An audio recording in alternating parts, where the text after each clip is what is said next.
Hello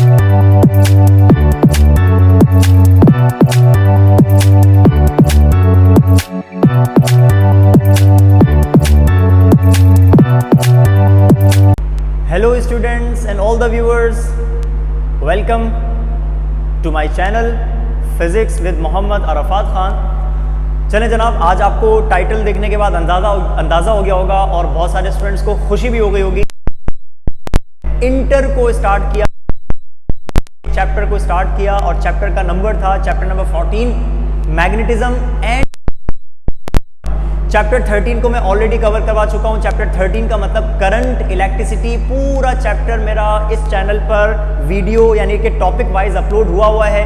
आप पढ़ लीजिएगा, देख लीजिएगा। अगर आपको नहीं पता तो उस पूरे कॉन्सेप्ट को क्लियर करने के बाद हम चलते हैं चैप्टर नंबर 14 की तरफ, यानी कि मैग्नेटिज्म एंड इलेक्ट्रोमैग्नेटिज्म। और आज का हमारा topic according to the title that will be force on a moving charge in a uniform electric field, ये डिस्कस करने जा रहे हैं। और टॉपिक को स्टार्ट करने से पहले वही वाली बात कि अगर आप बगैर सब्सक्राइब किए हुए देख रहे हैं, सब्सक्राइब कर दें, साथ साथ बेल आइकन पर हिट कर दें ताकि आपको मेरी आने वाली तमाम वीडियोस की नोटिफिकेशन मिल सकें। बेल आइकन पर हिट करने के बाद ऑल पर ज़रूर क्लिक करिएगा, टिक करिएगा, सेलेक्ट करिएगा ताकि आपको नोटिफिकेशन मिल सके। सर अरफात ने वीडियो अपलोड कर दिए, फ़ौरन से देख लीजिएगा, पढ़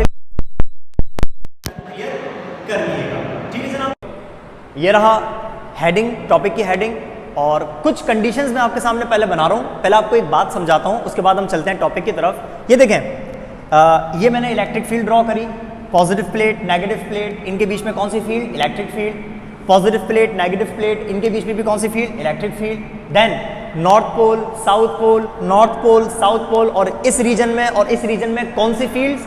मैग्नेटिक फील्ड्स। ठीक है, तो दो डायग्राम्स में मैंने आपके सामने इलेक्ट्रिक फील्ड बनाई है और दो डायग्राम्स के अंदर मैंने आपके सामने मैग्नेटिक फील्ड्स बना दी। अब एक काम ही करते हैं, यहां पर क्योंकि चार्ज का जिक्र आ रहा है तो हम चार्ज को डिस्कस करते हैं। लेट्स सपोज मेरे पास यहां पर एक पॉजिटिव चार्ज है, ठीक है। पॉजिटिव चार्ज के सराउंडिंग में इलेक्ट्रिक फील्ड होती है और क्योंकि ये खुद भी इलेक्ट्रिक फील्ड के अंदर मौजूद है तो हमें एक बात पता है कि ये वाला चार्ज जब भी इलेक्ट्रिक फील्ड में होगा तो ये एक्सपीरियंस करेगा, फील करेगा, इस पर अप्लाई होगी फोर्स, जिसको हम कहते हैं इलेक्ट्रिक फोर्स। समझ रहे हैं? तो अब क्या करेंगे, लेट सपोज हम बताना चाहें तो हमें पता है कि पॉजिटिव पॉजिटिव को रिपेल करता है, नेगेटिव पॉजिटिव को अट्रैक्ट करता है। इसका मतलब ये चार्ज इस डायरेक्शन में इलेक्ट्रिक फोर्स को एक्सपीरियंस करेगा। ठीक है, अगेन लेट सपोज ये इलेक्ट्रिक फील्ड। अब एक काम ही करते हैं, मैं एक इलेक्ट्रॉन बनाता हूं, ये रहा नेगेटिव चार्ज, इलेक्ट्रॉन हो, नेगेटिव चार्ज हो, ये मूव करता हुआ आ रहा है, ये मूव करता हुआ आ रहा है, इसकी वेलोसिटी है v। ये मूव करते आते हुए ये इस इलेक्ट्रिक फील्ड में एंटर हो जाता है। जैसे ये एंटर होगा तो ये तो थी इसकी डायरेक्शन, जिस डायरेक्शन में ये मूव कर रहा था। ठीक है, जब तक ये इलेक्ट्रिक फील्ड नहीं होती ये इलेक्ट्रॉन यानी कि नेगेटिव चार्ज सीधा सीधा सीधा सीधा जाता रहता अनडिफ्लेक्टेड। लेकिन क्योंकि ये नेगेटिव चार्ज इस इलेक्ट्रिक फील्ड में एंटर हो गया तो क्योंकि चार्ज के सराउंडिंग में अपनी इलेक्ट्रिक फील्ड होती है और जब ये दूसरी फील्ड में एंटर होगा तो ये दोनों फील्ड्स आपस में इंटरेक्शन करती है, जिसकी वजह से इस चार्ज पर अप्लाई होगी फोर्स। समझ रहे हैं? और हमें पता है कि नेगेटिव नेगेटिव को रिपेल करेगा, पॉजिटिव नेगेटिव को अट्रैक्ट करेगा। इसका मतलब ये चार्ज जाता जाता एकदम से डिफ्लेक्ट हो जाएगा ऊपर की तरफ। समझ रहे हैं? फोर्स अप्लाई हो गई, सिंपल सी बात है। लेट्स सपोज अगर ये चार्ज यहाँ पर मौजूद था, ये मूव करके जब यहाँ पर पहुंचा होगा तो इसके ऊपर जो फोर्स अप्लाई होगी वो कहाँ की तरफ अप्लाई हुई होगी? ये हो गई होगी अपवर्ड, यानी कि अट्रैक्शन और रिपल्जन। ओके जनाब, फोर्स यहाँ पर भी लगी इलेक्ट्रिक फोर्स, यहाँ पर भी लगी इलेक्ट्रिक फोर्स। ठीक है, एक कंडीशन में मैंने यहाँ पर चार्ज को स्टेशनरी रखा था और एक कंडीशन में चार्ज मूविंग था, वो एंटर हुआ था इलेक्ट्रिक फील्ड के अंदर। नाउ अब हम बात करते हैं मैग्नेटिक फील्ड्स की। ओके जनाब, एक चार्ज ये देखें पॉजिटिव, ये रहा, फिलहाल ये रेस्ट में है, v इज इक्वल टू 0, इसकी वेलोसिटी नहीं है, ये मूव नहीं कर रहा, तो है तो मैग्नेटिक फील्ड में। अच्छा, चार्ज है, चार्ज के सराउंडिंग में हमें पता है कौन सी फील्ड होती है? इलेक्ट्रिक फील्ड होती है, सिंपल सी बात है। अब क्योंकि ये स्टैटिक चार्ज मैग्नेटिक फील्ड में है तो इस चार्ज की इलेक्ट्रिक फील्ड का मैग्नेटिक फील्ड से कोई ताल्लुक नहीं है। इसका मतलब यहां पर इस वाली कंडीशन में इस चार्ज के ऊपर कोई फोर्स नहीं लगने वाली, it will experience zero force. इस वाली कंडीशन में कोई फोर्स नहीं होगी, सिंपल सी बात है। What about this condition? At suppose मैं एक काम ही करता हूँ, यहाँ पर बना देता हूँ एक और चार्ज, ये रहा पॉजिटिव चार्ज, मर्जी है पॉजिटिव बना लो नेगेटिव बना लो, ये रहा चार्ज। और ये मूव करता हुआ आ रहा है, इसकी वेलोसिटी है ये रही v, ये मूव करता हुआ आया और ये एंटर हो गया कौन से रीजन में, मैग्नेटिक फील्ड के अंदर। अब आप सोचें, मैंने अब आपको थोड़ी देर पहले बताया कि भाई चार्ज की तो अपने सराउंडिंग में इलेक्ट्रिक फील्ड होती है ना, और इलेक्ट्रिक फील्ड का मैग्नेटिक फील्ड के साथ कोई ताल्लुक नहीं होता, तो चार्ज को कोई फोर्स एक्सपीरियंस नहीं करनी चाहिए। लेकिन इस वाली कंडीशन में ये एक्सपेरिमेंटल सेटअप, एक्सपेरिमेंट्स के साथ ये एक जवाब मिला हमें कि जब भी कोई मूविंग चार्ज मैग्नेटिक फील्ड में एंटर होता है, यानी कि अगर वो चार्ज मूव कर रहा है मैग्नेटिक फील्ड में, तो वो चार्ज डिफ्लेक्ट हो जाता है, यानी कि वो डिफ्लेक्शन शो करता है, उसके ऊपर फोर्स अप्लाई होती है। अब सवाल पैदा ये होता है कि इस चार्ज के ऊपर ये मैग्नेटिक फील्ड फोर्स कैसे अप्लाई कर सकती है, क्योंकि मैग्नेटिक फील्ड का मैग्नेटिक फील्ड के साथ ताल्लुक होता है, इलेक्ट्रिक फील्ड का इलेक्ट्रिक फील्ड के साथ ताल्लुक होता है, लेकिन यहां पर इस चार्ज का इस मैग्नेटिक फील्ड से क्या ताल्लुक है, हाउ, क्यों, कैसे, क्यों ये डिफ्लेक्ट होगा, क्यों ये मूविंग चार्ज जब फील्ड में जाएगा तो ये डिफ्लेक्शन शो करेगा, क्यों इसके ऊपर फोर्स अप्लाई होगी। तो यहां पर एक बात आप सुन लीजिएगा, मैं यहां पर पॉइंट्स की फॉर्म में आपको लिखवा देता हूं, इसको देख लीजिएगा। सबसे पहला point, charge at rest produces only electric field. पहला पॉइंट, यानी कि जब तक चार्ज रेस्ट में होता है, चार्ज भले पॉजिटिव हो भले नेगेटिव हो, अगर चार्ज रेस्ट में है तो उसके सराउंडिंग में, उसके आसपास एक ही फील्ड होगी। वो कौन सी फील्ड होगी, इलेक्ट्रिक फील्ड, और जो कि होनी भी चाहिए, ये इसकी अपनी नेचर है, इलेक्ट्रिक चार्ज है तो इलेक्ट्रिक फील्ड होगी। और अगर चार्ज मूव करता है, charge in motion produces both electric and magnetic fields. यहां पर आ गई ये बात इंपॉर्टेंट, क्या, अगर चार्ज मोशन में होगा तो ये प्रोड्यूस करेगा, इलेक्ट्रिक तो होगी, एडिशन में इसकी मोशन की वजह से इसके आसपास एक फील्ड और आ जाएगी, और वो कौन सी आ जाएगी, मैग्नेटिक फील्ड। यानी कि चार्जेस प्रोड्यूस कर सकते हैं दोनों फील्ड्स। अगर वो रुका हुआ है, चार्ज रेस्ट में है, स्टैटिक है, तो उसके सराउंडिंग में सिर्फ एक फील्ड होगी and that will B electric field.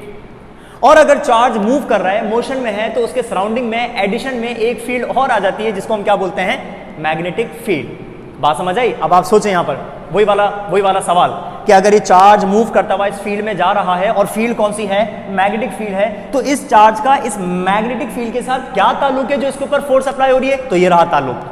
जब भी चार्जेस मोशन में होते हैं, जब भी चार्जेस मूव कर रहे होते हैं, तो चार्जेस के सराउंडिंग में एक और फील्ड प्रोड्यूस हो जाती है, दैट इज मैग्नेटिक फील्ड, जिसकी वजह से जब भी चार्ज मूव करता हुआ मैग्नेटिक फील्ड में एंटर होता है, तो वो एक्सटर्नल मैग्नेटिक फील्ड उस चार्ज की प्रोड्यूस्ड मैग्नेटिक फील्ड के साथ इंटरेक्शन करती है, जिसकी वजह से फोर्स अप्लाई होती है।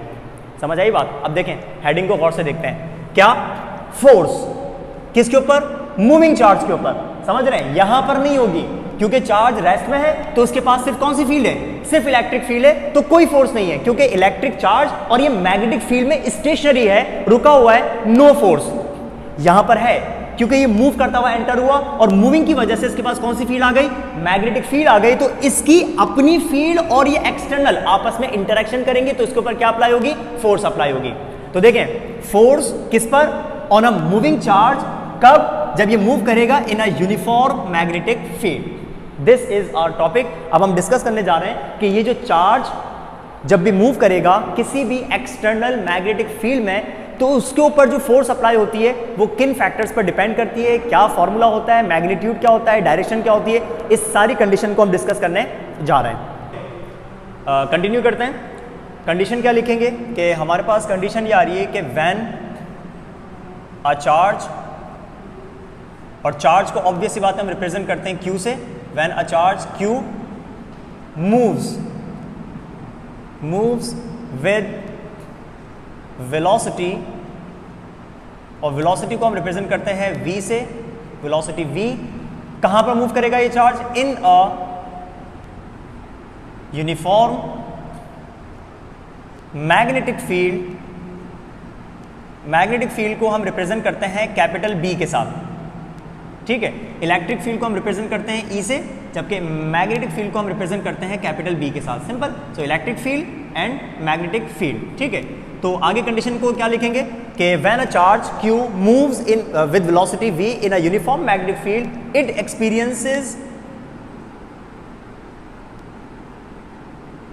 एक्सपीरियंसेस अ फोर्स कॉल्ड, और इस फोर्स को हम कहते हैं magnetic force, is called magnetic force. मैं इसको भी इन्वर्टेड कॉमास में कर देता हूं, इसका नाम मैग्नेटिक फोर्स होता है, विच इज गिवन बाय, और उसके बाद इसका formula which is given by, okay, now the formula is F, okay, F is equal to Q V cross B. Now this one, this is the formula to calculate the magnetic force. आप चाहें तो इस F के साथ देखें, अगर हमारे पास F के साथ E लगा होता है इसका मतलब होता है इलेक्ट्रिक फोर्स, अगर हमारे पास F के साथ G लगा होता है इसको हम कहते हैं ग्रेविटेशनल फोर्स, अगर हमारे पास F के साथ B लग जाए तो ऑब्वियस सी बात है ये कौन सी फोर्स हो जाएगी, मैग्नेटिक फोर्स हो जाएगी। क्यों? इलेक्ट्रिक फील्ड की बात कर रहे हैं, ग्रेविटेशनल फील्ड की बात कर रहे हैं और साथ साथ मैग्नेटिक फील्ड की बात कर रहे हैं। So electric force, gravitational force and magnetic force. तो क्योंकि ये मैग्नेटिक फोर्स है तो समटाइम्स आपको यहाँ पर बी दिखेगा, नहीं दिखे तो समझ जाना क्योंकि फॉर्मूले के अंदर आ रहा है बी, तो ये ऑब्वियस सी बात है ये मैग्नेटिक फील्ड ही होनी चाहिए। Okay, Q V cross B, यहां पर एक प्रोडक्ट का जिक्र हो रहा है जिसको हम कहते हैं क्रॉस प्रोडक्ट, वेक्टर प्रोडक्ट, समझ रहे हैं। एक होता है scalar product denoted by dot और एक होता है vector product denoted by cross, है ना। सो ए डॉट बी बराबर होता है ए बी कॉस थीटा के और ए क्रॉस बी बराबर होता है ए बी साइन थीटा के। तो जब हम v क्रॉस b का फॉर्मूला पुट करेंगे तो it will become what, f is equal to Q V B and then sine theta. ये बन गया मैग्नेटिक फोर्स को कैलकुलेट करने का फॉर्मूला। अब आप नोट करें यहां पर बहुत आसान सी कंडीशन आपके सामने लिखी हुई है कि ये जो फोर्स है ये कौन सी फोर्स है, जो वो उस चार्ज पे लग रही है जब वो चार्ज मूव कर रहा है किसमें, मैग्नेटिक फील्ड के अंदर। ये फोर्स डायरेक्टली प्रोपोर्शनल आ रही है इन तीनों फैक्टर्स के। किन किन फैक्टर्स के? चार्ज का होना जरूरी है, चार्ज है तो फोर्स लगेगी, ठीक है। देन वी हैव वेलोसिटी का होना भी जरूरी है क्योंकि वो मूव करेगा तो ही उसकी फील्ड बनेगी, मैग्नेटिक फील्ड बनेगी तो ही वो एक्सपीरियंस करेगा कौन सी फोर्स को, मैग्नेटिक फोर्स को। और कौन सी फील्ड को हम डिस्कस कर रहे हैं, मैग्नेटिक फील्ड को हम डिस्कस कर रहे हैं। तो इस चीज को हम कैसे रीड करेंगे, जब भी कोई चार्ज मूव करेगा कहां पर, मैग्नेटिक फील्ड के अंदर, तो वो क्या एक्सपीरियंस करेगा, फोर्स एक्सपीरियंस करेगा। तो देखें पूरी हेडिंग को अगर हम सम अप करें इस फॉर्मूले के अंदर, so force on a moving charge in a uniform magnetic field. So this is the condition, this is the formula to calculate the magnitude of force on the moving charge in a uniform magnetic field. तो आप इस बात को यहाँ पर इस तरीके से भी कंक्लूड कर सकते हो कि यहाँ पर ये जो फोर्स आ रही है ये डायरेक्टली प्रोपोर्शनल चार्ज के भी है, यही फोर्स डायरेक्टली प्रोपोर्शनल वेलोसिटी की भी है, यही force directly proportional magnetic field के भी है। चार्ज ज्यादा, चार्ज का मतलब मैग्नीट्यूड ज्यादा, वेलोसिटी ज्यादा, फील्ड की स्ट्रेंथ ज्यादा, तो उस पर फोर्स भी ज्यादा लगेगी, ठीक है। और अगर यही तीन फैक्टर्स कम है तो इसी वजह से वो मैग्नेटिक फोर्स जो होगी वो भी क्या हो जाएगी, कम हो जाएगी। नाउ थीटा को डिस्कस करते हैं। यहाँ पर ये जो थीटा ये क्या होना चाहिए, वैसे हमें पता है थीटा का मतलब क्या होता है, एंगल होता है। अब ये एंगल किसके दरमियान में है, okay, this is the angle between the velocity and the magnetic field. इसको हम डिस्कस करते हैं अभी थोड़ी देर में। Theta is the angle between velocity, यहां लिख देता हूं मैं, between velocity and magnetic field। और मैग्नेटिक फील्ड को हम रिप्रेजेंट कर रहे हैं किससे, कैपिटल बी के साथ। ऑब्वियस ही बात है, आपको पता होना चाहिए जो थीटा होता है ये थीटा हमेशा दो वेक्टर्स के बीच में होता है, क्योंकि charge is a scalar quantity तो इसका एंगल से कोई ताल्लुक नहीं होगा, समझ रहे हैं। एंगल का जो ताल्लुक है वो इन दो वेक्टर्स के साथ है। सो this is the angle between the velocity of the charge and the magnetic field, समझ रहे हैं। अब इस चीज को हम यहां पर गौर से देखते हैं। देखो जब हम साइन थीटा को पढ़ते हैं, कॉस थीटा को पढ़ते हैं या टेंजेंट थीटा को पढ़ते हैं तो कुछ कंडीशंस होती हैं बड़ी इंपॉर्टेंट, जिसको हम कहते हैं मैक्सिमम और मिनिमम। तो क्योंकि साइन थीटा यहां पर यूज हो रहा है तो हमें एक बात पता होनी चाहिए कि साइन एक होता है 90 डिग्रीज और एक होता है साइन 0 डिग्री। और आपको ये बात पता होनी चाहिए कि अगर 90 डिग्री की हम बात कर रहे हैं तो साइन की वैल्यू जो होती है वो होती है 1, और अगर आप 0 डिग्री की बात कर रहे हैं तो साइन की वैल्यू क्या हो जाती है 0। 1 वाले को हम कहते हैं मैक्सिमम, जबकि 0 वाले को हम कहते हैं मिनिमम।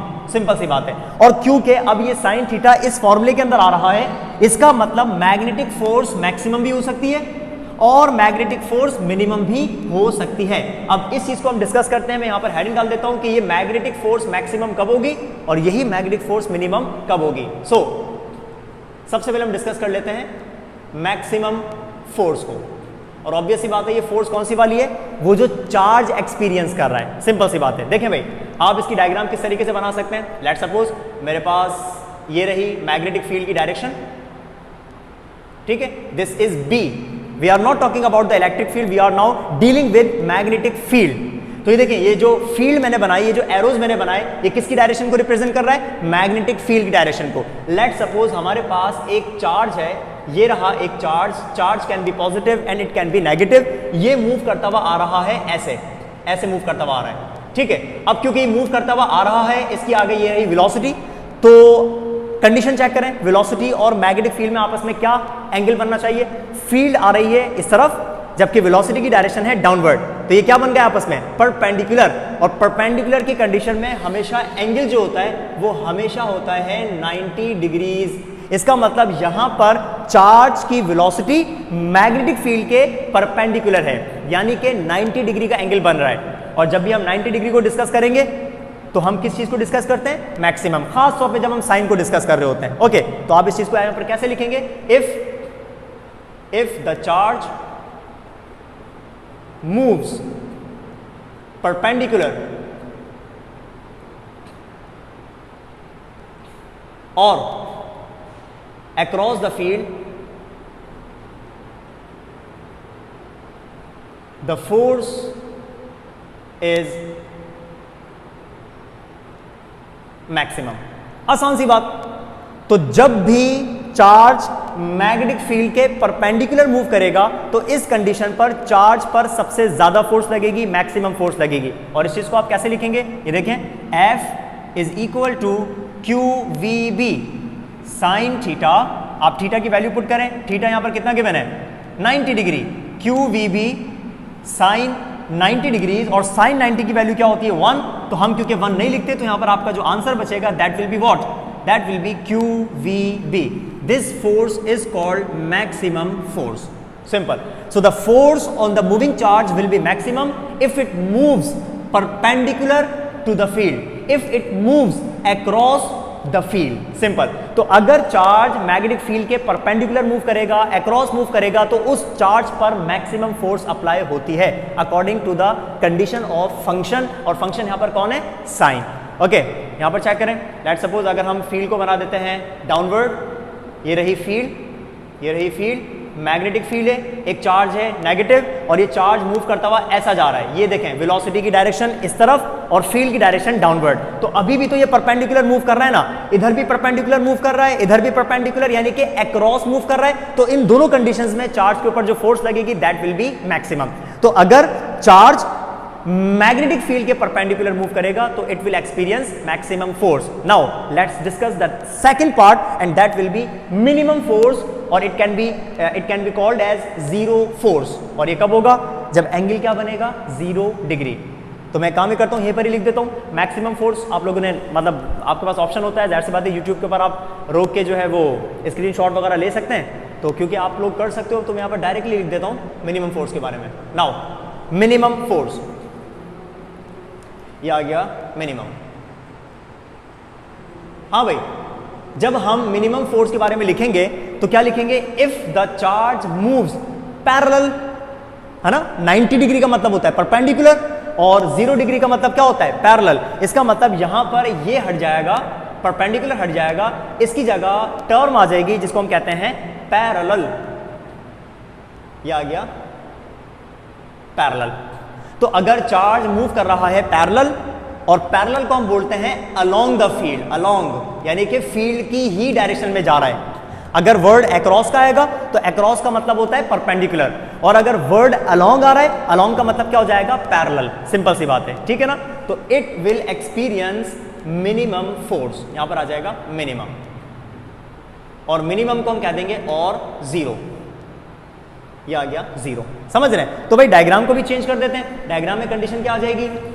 लेट सपोज हम यहाँ पर फील्ड को ड्रॉ करते हैं। ये रही फील्ड, ये रही फील्ड, ये रही फील्ड, ये रही फील्ड, कौन सी? Magnetic field. हमारे पास एक चार्ज है, लेट सपोज ये रहा पॉजिटिव चार्ज, और ये ऐसे मूव करता हुआ जा रहा है, ऐसे। This is the direction of velocity. हाँ भाई, जिस डायरेक्शन में फील्ड उसी डायरेक्शन में चार्ज मूव करता हुआ जा रहा है, तो कौन सी कंडीशन आ रही है? अलोंग। कौन सी कंडीशन आ रही है? पैरेलल की। तो अगर चार्ज फील्ड के पैरेलल मूव करेगा, अलोंग मूव करेगा, तो उसके ऊपर कोई फोर्स नहीं लगेगी। सिंपल सी बात है। तो अगर फोर्स अप्लाई करनी है, आप चाहते हैं कि चार्ज एक्सपीरियंस करे फोर्स, तो पहली बात उसको मूव करना जरूरी है। और मूव कैसे करे? पैरेलल ना करे। पैरेलल मूव करेगा, अलोंग मूव करेगा, फील्ड की डायरेक्शन में मूव करेगा, तो वो सीधा सीधा चल जाएगा अनडिफ्लेक्टेड, उसके ऊपर कोई फोर्स नहीं लगेगी अकॉर्डिंग टू द फॉर्मूला, क्योंकि फॉर्मूले के अंदर साइन थीटा आ रहा है। समझ रहे हैं? तो वेलोसिटी का होना जरूरी है, लेकिन ऐसा नहीं है किसी भी डायरेक्शन में आप मूव करवा दें। नहीं, एक कंडीशन के अलावा हर कंडीशन में फोर्स लगती है, और वो कंडीशन क्या? कि वो अलोंग मूव ना करे, पैरेलल मूव करना करे, और साथ साथ एंटी पैरेलल भी मूव ना करे। ये फील्ड की डायरेक्शन, लेट सपोज ये वही चार्ज है और ये ऐसे मूव कर रहा है, ये वेलोसिटी की डायरेक्शन आ गई। तो यहां पर देखिए एंगल क्या बनता है? यहां पर एंगल बनेगा 180 डिग्रीज, और आपको पता है साइन 180 भी 0 होता है। साइन 180 भी क्या होता है? 0। तो दो बातें आ गई कि अगर चार्ज फील्ड के पैरेलल या एंटी पैरेलल मूव करेगा, तो उसके ऊपर कोई फोर्स एक्ट नहीं करेगी। सिंपल सी बात है। तो ये चीज मैंने आपको बताई। फिलहाल ये कौन सी डायरेक्शन में, सॉरी, ये जो हमने अभी डिस्कस किया, वो क्या डिस्कस किया कि जब भी कोई charge, moving charge magnetic field में होता है, तो उसके ऊपर फोर्स अप्लाई होती है। उस फोर्स को हम क्या बोलते हैं? Magnetic force. अच्छा, force is a vector quantity. आपको ये बात पता होगी कि फोर्स एक वेक्टर क्वांटिटी है। उसकी दो चीजें होती हैं, एक होता है उसका मैग्नीट्यूड और दूसरी होती है उसकी डायरेक्शन, है ना। अभी तक हम लोगों ने डिस्कस किया, वो डिस्कस किया इसके मैग्नीट्यूड को, यानी कि फोर्स अप्लाई होती है, कितनी अप्लाई होती है, उसका मैग्नीट्यूड क्या होता है अकॉर्डिंग टू द फॉर्मूला। क्योंकि फॉर्मूले से हमें क्या मिलता है? मैग्नीट्यूड मिलता है ना। 4 न्यूटन, 10 न्यूटन, 100 न्यूटन, 50 पाउंड्स, जो भी है, फॉर्मूला हमें देता है मैग्नीट्यूड। अब हम बात करते हैं डायरेक्शन की, कि ये जो फोर्स है, ये जो चार्ज एक्सपीरियंस कर रहा है फोर्स, ये फोर्स होती किस तरफ है? आपको दो डायरेक्शंस गिवन हुआ करेंगी। एक डायरेक्शन बताई जाएगी आपको वेलोसिटी की, और दूसरी डायरेक्शन आपको बताई जाएगी मैग्नेटिक फील्ड की। ये देखें, जब भी मैंने डायग्राम आपके सामने बनाई तो दो चीजें बनाई, एक तो फील्ड की डायरेक्शन और एक चार्ज की मोशन की डायरेक्शन, उसकी वेलोसिटी की डायरेक्शन। ठीक है, अभी तक मैंने आपको ये नहीं बताया कि उसके ऊपर फोर्स कहां लगेगी। इधर तो वैसे फोर्स है ही नहीं, है ना। परपेंडिकुलर वाले केस में, इससे पहले वाले केस में मैंने आपको ये थोड़ी बताया कि वो जो चार्ज है उस पर जो फोर्स लगेगी वो किस तरफ लगेगी। Now it's time to discuss the direction of force, यानी कि इस चार्ज के ऊपर जो फोर्स लग रही है, इसकी डायरेक्शन किस तरफ होनी चाहिए, इसको डिस्कस करते हैं। देखें आपके सामने लिखा हुआ है, हम चार्ज पर जो फोर्स अप्लाई हो रही है उसको हम डिस्कस कर रहे हैं, जिसको हमने क्या कहा है? Magnetic force on a moving charge. ठीक है, दो चीजें होती हैं फोर्स की, एक होता है मैग्नीट्यूड और एक होती है direction, because it is a vector quantity. समझ रहे हैं? तो फिलहाल हम फोर्स का मैग्नीट्यूड डिस्कस कर चुके हैं, और उसके मैग्नीट्यूड का हमने फॉर्मूला क्या पढ़ा? QVB sin theta. So this formula will give you the magnitude of the force. ठीक है, अगर हम बात करें डायरेक्शन की, तो याद रखिएगा इस चार्ज पर, ये देखिए मैंने आपके सामने एक दो तकरीबन कोई 6 डायग्राम्स बनाई हैं। इन डायग्राम्स में अप्लाई करके चेक करेंगे कि जो चार्ज पर फोर्स अप्लाई होती है वो किस तरफ होती है। इसका तरीका क्या है फाइंड करने का? तो we can determine it by using right hand rule. हमारे पास एक रूल है जिसको हम कहते हैं राइट हैंड रूल। इस रूल को यूज करके आप किसी भी चार्ज पर जब वो मूव कर रहा होगा उसकी फोर्स कैलकुलेट कर सकते हैं कि वो किस तरफ है, पता लगा सकते हैं, डिटरमाइन कर सकते हैं उसकी डायरेक्शन को। ठीक है, पहले मैं आपको उसका तरीका समझा दूं। देखें, सबसे पहली बात क्या, आपके पास 3 चीजें हैं इस राइट हैंड को यूज करने का तरीका। आपने अपने हाथ को ऐसे स्ट्रेच करके रखना है, स्ट्रेच करके रखना है। ठीक है, इस हाथ पे आपने 3 चीजें नोट करनी है। सबसे पहले आपकी फिंगर्स की डायरेक्शन किस तरफ है। जिस तरफ मैग्नेटिक फील्ड होगी, मतलब ये जो एरोज हैं, ये एरो, ये एरो, ये एरो, है ना, जिस तरफ मैग्नेटिक फील्ड होगी उस तरफ कौन पॉइंट करेगा? आपकी फिंगर्स।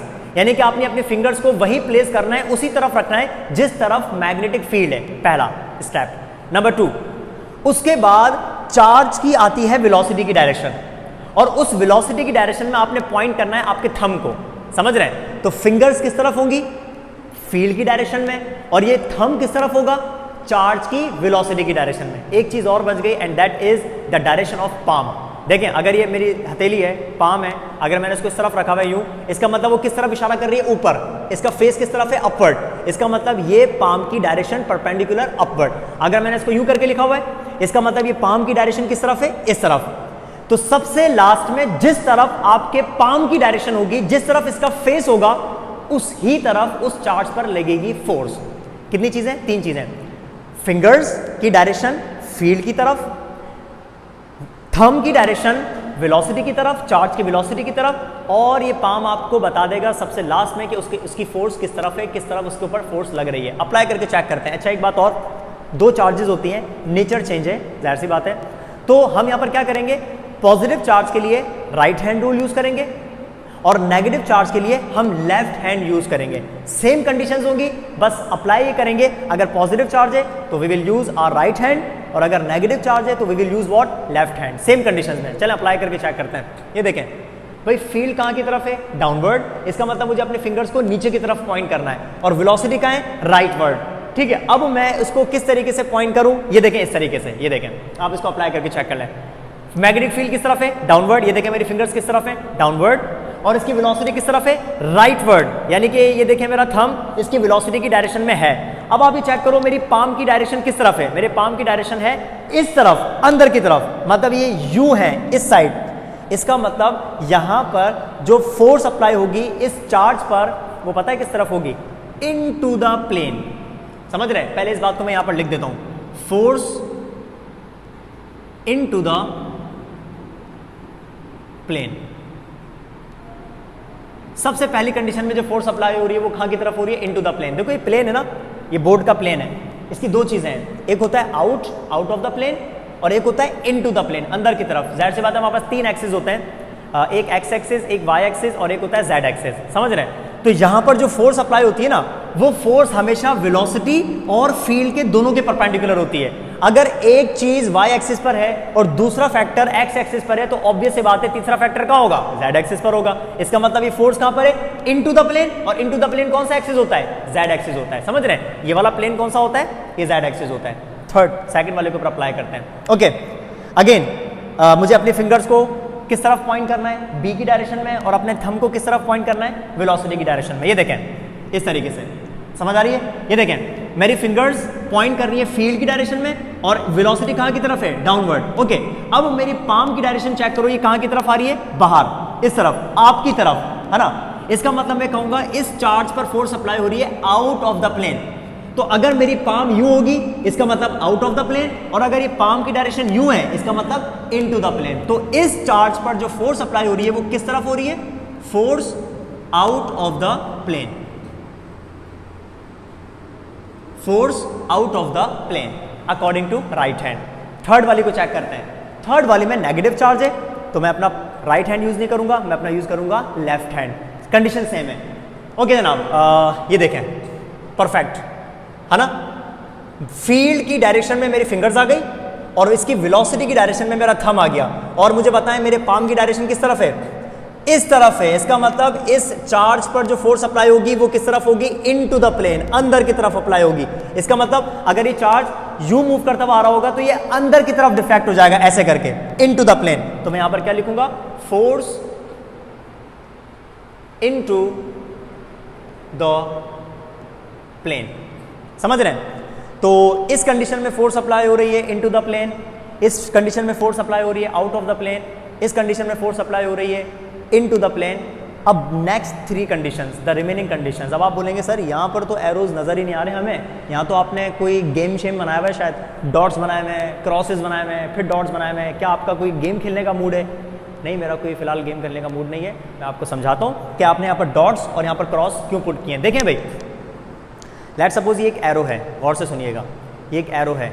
आपको पता है एरो की 2 चीज़ें होती हैं, एक होता है उसका हेड और एक होती है उसकी टेल। ये देखें मैंने एक एरो बनाया, ये रहा एक एरो, ये इसका हेड है और ये इसकी टेल है। भाई ये मार्कर को इमेजिन कर लो 2 मिनट के लिए, एरो है, जिस तरफ इसका कैप है ये इसका हेड है, और जिस तरफ इसका कैप नहीं है वो इसकी टेल है। समझ रहे हैं? तो अगर मैंने इसको यू रखा हुआ है, इसका मतलब it is pointing in this direction, ये इस तरफ पॉइंट कर रहा है। अगर मैं इसको यूं कर दूंगा इसका मतलब ये ऊपर की तरफ पॉइंट कर रहा है। ये एरो है, ये इसका हेड और ये इसकी टेल। जब आप प्रैक्टिकल एरोज को चेक करेंगे, कहते हैं तीर अंदाज जो होते हैं उनके पास एरोज होते हैं, निशाने लगा रहे होते हैं। ओलंपिक्स वगैरह के अंदर गेम भी एक है ना, उनके पास भी तो एरोज होते हैं ना, वो पॉइंट करते हैं, मारते हैं। जब आप प्रैक्टिकल एरो को चेक करोगे ना, उसकी भी दो चीजें होती हैं, एक होता है उसका हेड और एक होती है उसकी टेल। प्रैक्टिकली बात कर रहा हूँ।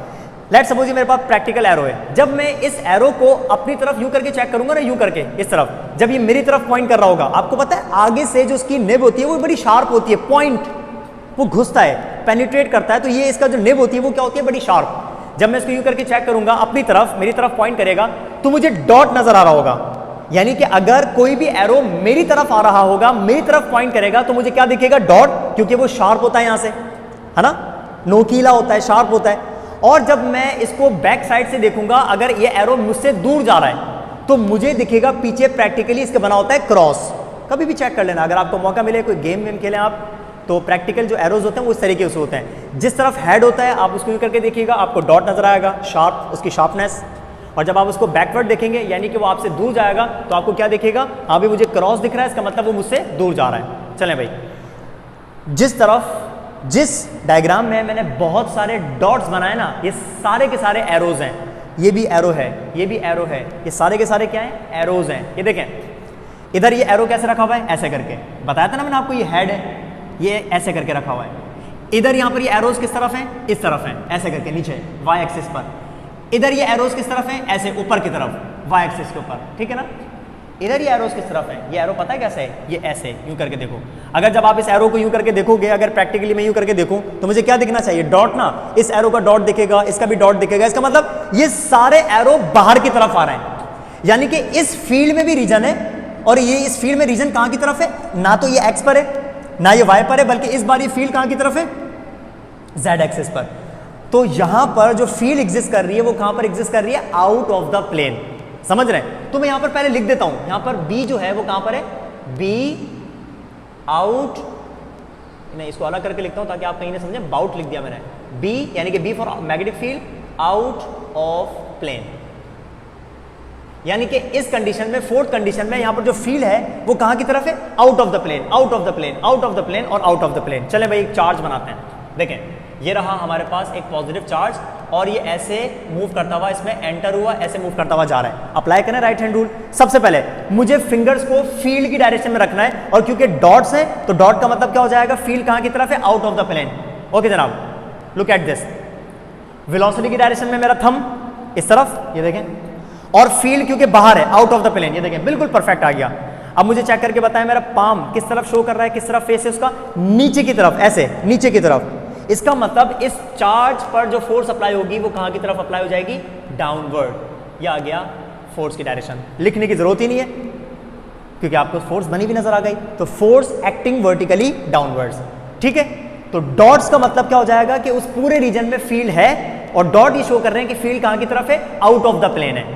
व्हाट अबाउट क्रॉस, इसको यूं करके चेक कर लो। जब ये एरो बाहर की तरफ आएगा तो आपको डॉट दिखेगा, और जब ये एरो अंदर की तरफ जाएंगे तो आपको क्या दिखेगा, पीछे से क्रॉस दिखेगा। इसका मतलब ये सारे एरोज अंदर की तरफ जा रहे हैं, इनटू द प्लेन जा रहे हैं। तो मैं यहां पर भी लिख देता हूं कि यहां पर जो बी है, यानी कि मैग्नेटिक फील्ड है, वो कहां पर है, इनटू द प्लेन। यह आ गई फिफ्थ की कंडीशन, यानी कि इस रीजन में मैग्नेटिक फील्ड किस तरफ है, into the plane, into the plane, into the plane. चलें भाई चार्ज बनाते हैं। लेट सपोज हमने एक नेगेटिव चार्ज बनाया, ये रहा, और ये नेगेटिव चार्ज मूव करके जा रहा है ऐसे अपवर्ड। ये आ गई इसकी वेलोसिटी की डायरेक्शन। अप्लाई करें, क्योंकि नेगेटिव चार्ज है तो we will use left hand. Okay जनाब, फील्ड की डायरेक्शन कहां पर है, क्रॉस का मतलब हो जाएगा इनटू। तो ये देखें, मुझे फिंगर्स रखनी इनटू द प्लेन ऐसे करके, और वेलोसिटी कहां पर है, अपवर्ड। ये देखो थंब वेलोसिटी की डायरेक्शन में। अब आप चेक करें मेरी पाम की डायरेक्शन किस तरफ है, राइट वर्ड। इसका मतलब इस चार्ज पर जो फोर्स लगेगी that will be towards right, so it will experience a force which will be right word. समझ रहे हैं क्या बच गया, लास्ट। और आप ये बता सकते हैं कि यहां पर जो फील्ड है इस बार वो किस तरफ है, क्योंकि डॉट है, डॉट का मतलब क्या हो जाएगा, अगेन ये अगर एरो है इसका मतलब ये एरो ऐसे बाहर की तरफ आ रहे हैं। तो मैं क्या कहूंगा, यहां पर जो फील्ड है वो कहां की तरफ है, B out of the plane. समझ रहे हैं, B out of the plane, ये कंडीशन आ गई। चलें भाई, एक चार्ज लेते हैं, लेट्स सपोज पॉजिटिव चार्ज, और वो पॉजिटिव चार्ज मूव करता हुआ जा रहा है डाउनवर्ड, ये आ गई इसकी वेलोसिटी की डायरेक्शन। ठीक है, अप्लाई करें पॉजिटिव चार्ज के लिए right hand rule, out of the plane है और ये ऐसे करके, ये देखें ऐसे करके, समझ रहे हैं, fingers out of the plane और इसकी वेलोसिटी डाउनवर्ड। अब आप चेक करें मेरी पाम की डायरेक्शन किस तरफ है, उस तरफ, इसका मतलब इसके ऊपर जो फोर्स अप्लाई होगी वो किस तरफ होगी, लेफ्टवर्ड, यानी कि it will experience force towards left. ये आ गई फोर्स की डायरेक्शन। क्या सीखा, यानी कि जो फोर्स अप्लाई हो रही है चार्ज के ऊपर, मूविंग चार्ज के ऊपर, उसकी डायरेक्शन को आपने डिटरमाइन किया bye using right hand rule. Right hand rule positive charge के लिए और लेफ्ट यूज कर रहे हो आप नेगेटिव चार्ज के लिए। तीन कंडीशंस हैं, fingers along the direction of field, velocity यानी कि thumb along the direction of velocity and the face of the palm towards the direction of force. ये तीन बातें हैं। तो इन तीन कंडीशंस को ध्यान में रखते हुए आप किसी भी कंडीशन में फोर्स की डायरेक्शन डिटरमाइन कर सकते हैं। और एक बात आपने ध्यान में रखनी है कि जो फोर्स अप्लाई होती है ना, वो हमेशा इन दोनों के परपेंडिकुलर होती है। अगर फील्ड एक्स पर है, वेलोसिटी वाई पर है, तो फोर्स कहाँ होगी, जेड एक्सिस पर। समझ रहे हैं, अगर फील्ड जेड एक्सिस पर है और वेलोसिटी एक्स एक्सिस पर है, तो ये देखो फोर्स कहाँ आ गई, वाई एक्सिस के ऊपर। तो ये जो फोर्स होती है ना, जो चार्ज पर लगती है, ये फोर्स इन दोनों फैक्टर्स के परपेंडिकुलर होती है। समझ रहे हैं। So this is the condition which we discussed about the direction of force on a moving charge. चलें भाई, उम्मीद करता हूं कि आपको ये टॉपिक क्लियर हो गया होगा। टॉपिक क्या था कि जब भी कोई चार्ज मूव करता हुआ फील्ड में जाता है, कौन सी फील्ड में, इलेक्ट्रिक नहीं मैग्नेटिक फील्ड में, तो वो चार्ज एक्सपीरियंस करता है फोर्स, और उस फोर्स को हम क्या बोलते हैं, मैग्नेटिक फोर्स। समझ रहे हैं। और कंडीशन क्या है, कब मूविंग चार्ज के ऊपर फोर्स नहीं लगती, कब नहीं लगती, जब वो पैरेलल मूव करता है या एंटी पैरेलल मूव करता है। तो अगर चार्ज ऐसे मूव करेगा इस कंडीशन में, फोर्स नहीं लगेगी। अगर चार्ज ऐसे मूव करेगा इस कंडीशन में, फोर्स नहीं लगेगी। अगर चार्ज ऐसे मूव करेगा अलोंग द डायरेक्शन, तो फोर्स नहीं लगेगी। अगर चार्ज अलोंग द डायरेक्शन मतलब ऐसे बाहर की तरफ आ रहा है, क्योंकि फील्ड कहाँ है, बाहर, डॉट का मतलब बाहर, तो अगर ये चार्ज ऐसे बाहर की तरफ आएगा तो फोर्स नहीं लगेगी। चार्ज अलोंग अंदर की तरफ जाएगा, फोर्स नहीं लगेगी। तो मूविंग चार्ज के ऊपर जरूरी नहीं है कि हमेशा फोर्स लगे। समझ रहे हैं। फोर्स कब नहीं लगती मूविंग चार्ज के ऊपर, जब वो अलोंग यानी कि पैरेलल या anti parallel to the field move करता है। और सबसे ज्यादा कब लगती है, इन सारी कंडीशंस में। इन सारी कंडीशंस में वेलोसिटी और बी आपस में क्या है, परपेंडिकुलर। सो परपेंडिकुलर अगर ये दोनों हैं तो फोर्स सबसे ज्यादा लगेगी, मैक्सिमम लगेगी। So the force on a moving charge in a uniform magnetic field. So this was all about this topic. उम्मीद करता हूं कि आपको क्लियर हो गया होगा ये टॉपिक। ठीक है, वीडियो अच्छी लगी, समझ आई तो लाइक करिएगा, शेयर करिएगा, कमेंट करिएगा लाजमी। मिलते हैं नेक्स्ट वीडियो में। अपना ख्याल रखिएगा। Thank you.